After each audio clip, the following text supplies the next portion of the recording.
여러분 안녕하십니까? 무궁화 방송을 시작합니다.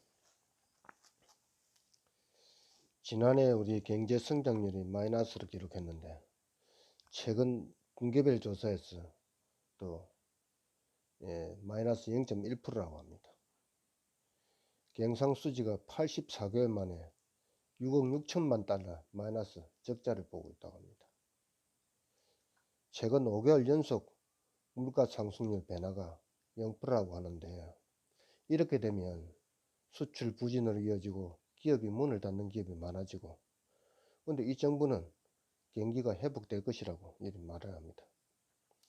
지금 현재 청년 실업률이 9.5%고 실제 노동을 포기한 청년 실업이 역대 최악으로 23%나 됩니다.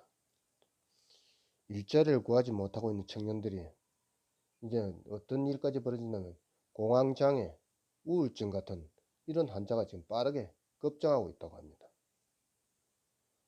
문재인이 북한몽이나 중국몽에서 깨어나지 못하고 한중러, 삼각동맹을 꿈꾸고 있는 바람에 우리나라 반도체 시장은 반토막이 나고 나라 경제가 개십창이 나가 있는데 눈하나 끔찍도 안 하고 있습니다. 옛날에 우리가 고종이 아간파천 당하던 그 시절하고 똑같습니다. 한미일 동맹관계만 잘 유지하고 강경한 대북 모드로 나갔다면 아마 우리 경제가 5만 불씩 더 되시키고 통일도 됐을 것입니다. 근데 이런 멍청한 기관은 지금 대통령 자리에 앉아갖고 있으니 나라가 개꼬라지 아닙니까? 미중 무역 전쟁을 하고 있는데 미국이 중국이 부상하는 것을 보고 있겠습니까? 위안화가 기축 통화가 되면 어떻게 되겠습니까? 미국이 망하는데 과연 이걸 보고 있겠는가 말입니다. 우리 같은 이 바보들도 다 아는데 이 멍청한 문재인은 상황 파악을 못하고 있어요. 정말로 한심합니다.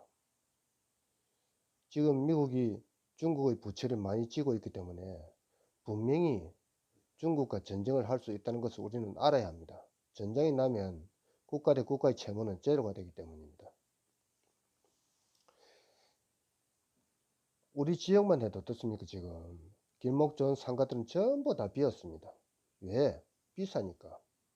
외곽으로 다 빠져나가 싸고 좋은 가게로 옮기고 대부분 가게들이 거의 전부 다 비어 있습니다.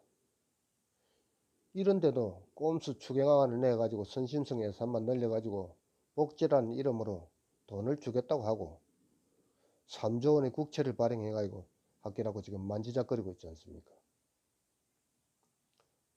기업을 살리고 일자리를 늘리고 경제를 살리면서 복지에 돈을 쓴다면 누가 뭐라고 말을 하겠습니까? 여기다 또 어떻습니까? 입만 열면 사회갈등을 부추기고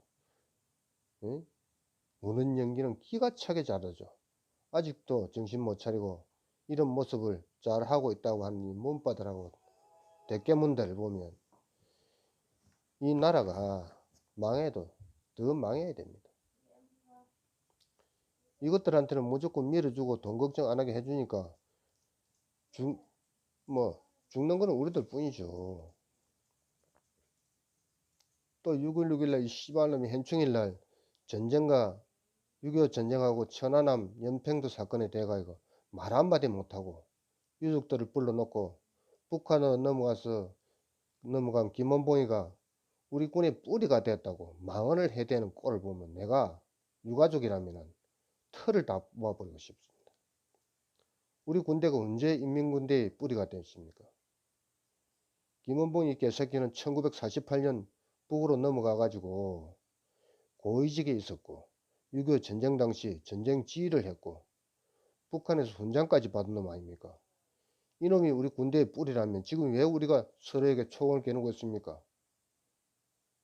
이런 작자가 이게 대통령 주린이서 나올 소리입니까 이게? 또 그 앞에 어땠습니까? 6.25 용사 가족들을 청와대에 불러다 놔놓고 곰탕 한 그릇 주면서 북한 김정은이하고 둘이서 웃으면서 찍은 책자를 나눠주니까나 이 발이 엿먹으라는 소리 아닙니까? 오죽하면 먹던 밥이 채가지고 대리기사까지 불러가 청와대 유가족들이 나왔다고 하겠습니까? 이런 새끼가 우리나라 대통령을 맡고 있으니까 다 사람들이 빨갱이 새끼라고 안 합니까? 이 빨갱이 새끼가 아니면 도저히 할 수 없는 일이죠. 우리 국민들 반성 많이 해야 됩니다. 이럴 줄 몰랐다고요? 우리가 복습을 했지 않습니까? 김대중이도 받고 노무현도 받고. 이 좌파 새끼들은 피도 눈물도 없다니까요. 이런 새끼들이 정치를 잡고 있으니까 나라가 이 개꼬라야 되는데 아직도 정신 못 차린 대깨문들, 응? 정말로 좀 정신 차리기 바랍니다. 이상입니다.